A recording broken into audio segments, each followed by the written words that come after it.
I grew up in a Jewish area, completely secular. I knew I was Jewish. It's something I did, but I can't say that there was any particular excitement. I went through college and I became very motivated and driven academically. I was sort of a one-track mind. Went to medical school, then training as a resident, and then became into the field of urology. At this point, here I am. I'm a doctor now, and Yiddishkeit, probably not much going on.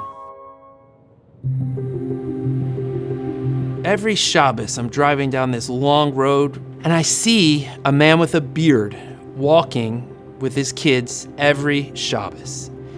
After a couple weeks, it starts to bother me. What's he doing here? This literally makes no sense. I was thinking to myself, maybe he didn't do his research, maybe he made a mistake. I'm like, I've got to investigate this. One day, I sort of followed the road. I started investigating. Ended up in the back of a shopping center. I didn't know what it was. It said Jewish Outreach on the window. It had a phone number, Chabad. It said it. I didn't know what that was. So I call the number. I don't know what I'm going to say. I don't know who I'm calling. Very nice gentleman answers the phone. Chabad, how can I help you? I said, do you have a minyan during the week? I didn't even know what a minyan was, really. But that's all that came out. And we introduced ourselves to each other, and we ended up meeting at the Jewish Community Center, not far away. And we developed a relationship.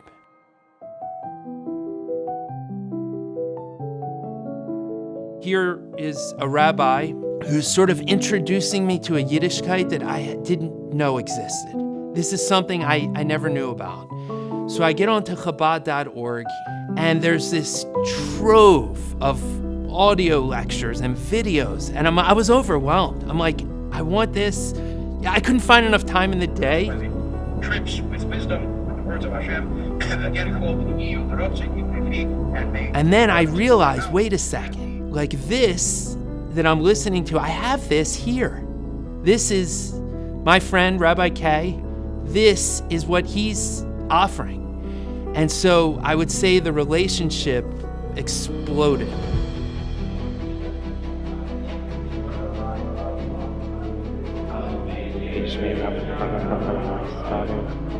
Tanya, Rambam, davening, tefillin. Baruch Hu es Adonai Baruch. Just anything that you could imagine a Chabad Chassid is doing, I started adopting, and it felt so great.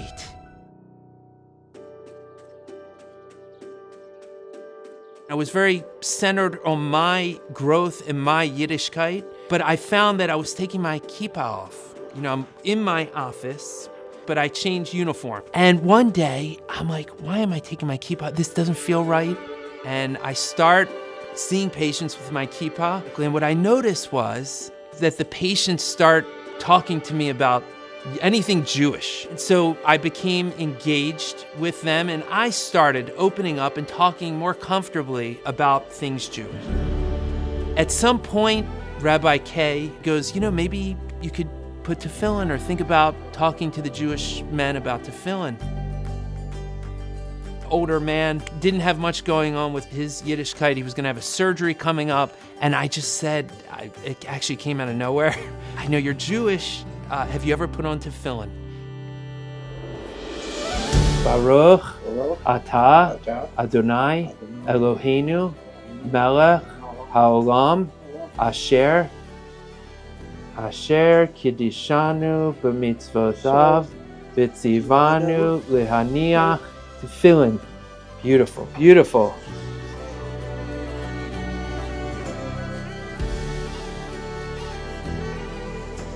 Shema Yisrael, Adonai Eloheinu, Adonai Echad. And at that point, I became a bit more confident. I said, wow, this actually is kind of easy. And I felt more confident, and everyone was very happy about it. I started to feel like this is an opportunity. This is unbelievable. They're coming through, they're coming to me, they want to be here. It's a captive audience. I'm helping them with a condition. So wow, maybe they will listen to me and be receptive to this also. And that's when the tefillin takes off with patients. It's just contagious, it's easy, it's a pleasure. And then talking to patients about anything Jewish. You're doing a mitzvah, and this is an automatic connection to Hashem. Not to Jewish news, not to current events, but to real Yiddishkeit. Baruch Baruch atah atah Adonai Adonai Eloheinu. I ask you, when was the last time that you put tefillin on? Was it your bar mitzvah time? Yeah, I in think- Newark, New Jersey, 1947. 47. And then you told me that after the tefillin, something changed. I have a feeling that it changed, particularly when you put it on. Doing that operation on me was really something that just reignited my interest in following it up. Was sehr sicher, bei jeder Menschen in seiner Arbeit, wenn tut in dem, mit seinem, wie ein Mensch darf tun, es muss in die Kadruf der Kirche ist, wo der Ewigste hat ihm gegeben, wird ein Licht, was beleicht, nicht nur allein und sein Mischpoche und sein Stadt, nur die ganze Welt herum, aber das wird ein Licht, jeder einzelne Meister. All these years, after investing so much into being the best doctor I can be, I thought my purpose was only to help and treat people's bodies. Now I realize that with the Rebbe's inspiration to reach out to every Jew, I'm here to ignite Jewish souls.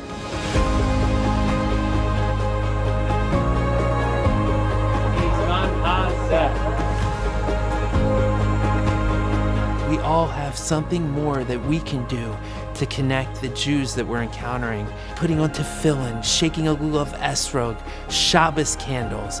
We can have an incredible impact on the Jewish world. We are extensions of the shluchim. It may not feel necessarily especially comfortable at first, but I can tell you it snowballs. You develop confidence. The people that you're engaging appreciate it. And the impact that we can have on the Jewish world is infinite and endless. And we're all capable of empowering Jews that we encounter and having them get involved into their Yiddishkeit. And I think the ripple effect can be infinite.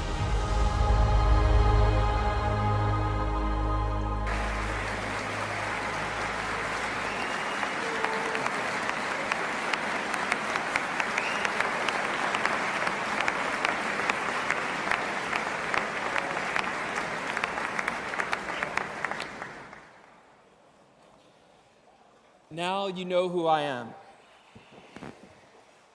But let me tell you a little bit about my brother. Not so many years ago, his life was unraveling. The optometry business he had spent years building was on the brink of collapse. He faced enormous personal struggles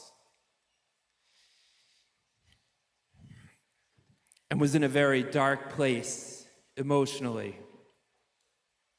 At the same time, Rabbi Yaakov Kaplan and his family moved into his neighborhood and tried to engage him in Yiddishkeit.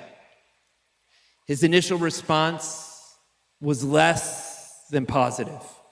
But a shliach does not give up. He kept coming patiently, with warmth and friendship. And little by little, a connection and bond formed between the two. They spoke about life, Judaism, and purpose, awakening his neshama. Their journey took them to the Ohel, marking a pivotal moment in my brother's transformation. All of his personal and business struggles were literally transformed into revealed blessings.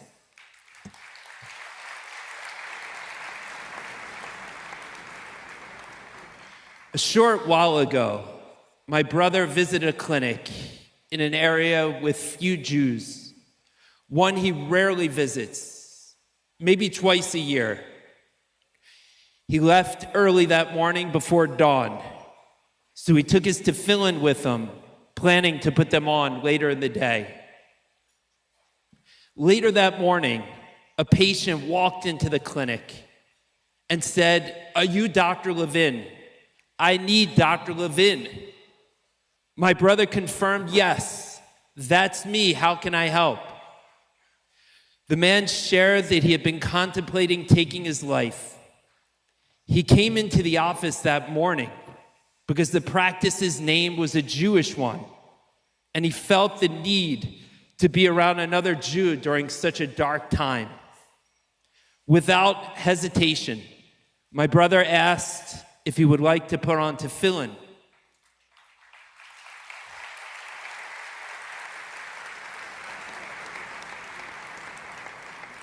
The man agreed.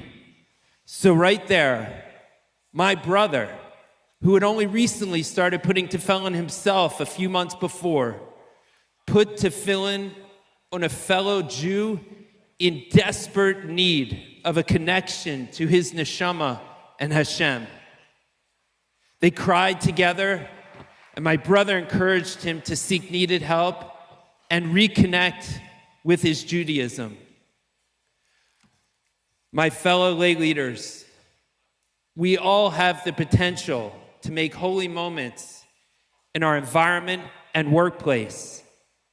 I encourage you to reach out to someone and ask them to do a mitzvah. You can literally change a life.